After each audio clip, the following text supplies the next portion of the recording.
भारतवर्ष के अगर इतिहास को उठा के देखा जाए तो जितना अत्याचार ब्राह्मणों ने दलितों पर किया है, सवर्णों ने किया है, ऊंची कास्ट वालों ने किया है,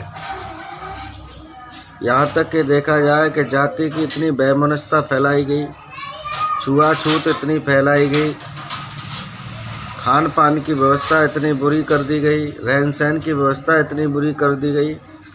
यहाँ तक कि देखा जाता था कि ब्राह्मण लोगों का, सवर्ण लोगों का, ऊंची कास्ट वालों का रास्ता आने जाने का अलग होता था और दलित लोगों का रास्ता अलग होता था। खान पान की बात आए तो गंदी नाली के पास दलितों को बिठा दिया जाता था।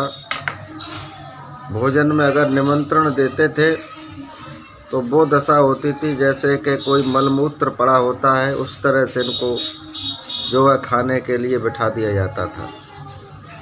और इनके शोषण की बात की जाए तो महिलाओं की बात की जाए, चाहे बेटियों की बात की जाए, तो ऐसी ऐसी प्रथा थी कि अगर दलितों के घर में बहू आएगी सबसे पहले विदा होके तो सबसे पहले सवर्णों के घर पे जाएगी।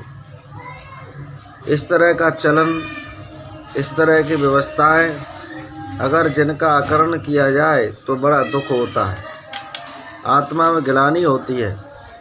पग पग पे इन लोगों ने ऐसे भाले रूपी विचारधाराएं बना रखी थी, अंधविश्वास बना रखे थे, जिसके द्वारा दलितों का शोषण किया गया। इनसे अच्छे तो अंग्रेज़ों की गुलामी अच्छी थी, क्योंकि अंग्रेज़ों ने कभी कोई ऐसा अत्याचार नहीं किया, क्योंकि अंग्रेज़ अगर नहीं होते हिंदुस्तान में तो दलितों को न्याय नहीं मिलता। आज जो दलितों को पढ़ाने की, न्याय की, रहन सहन की, खान पान की जो व्यवस्था देखने को मिलती है, आज जो अधिकार, समान अधिकार जो देखने को मिलता है, वो अंग्रेज़ों का दिया हुआ है। अगर अंग्रेज़ भारत में नहीं होते तो न तो बाबा भीमराव अंबेडकर को पढ़ाने के लिए विदेश भेजा जाता, और विदेश नहीं भेजा जाता तो क्या संविधान बन के तैयार होता है। तो यही ब्राह्मणवादी व्यवस्था यदि भारत में दोबारा अगर लागू कर दी जाए तो वही हालत होगी जिस तरह से एक भैंस की हालत होती है, क्या उसका मालिक गले में रस्सी डाल करके उसे किसी भी खूंटे पे बांध देता है, इसी तरह से दलितों को बांध दिया जाएगा।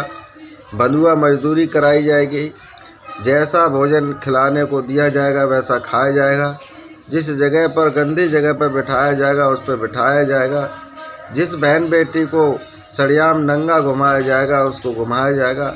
इस तरह की जो वर्ण व्यवस्था इनकी है, इस वर्ण व्यवस्था से कभी भी दलित को सम्मान नहीं मिला है।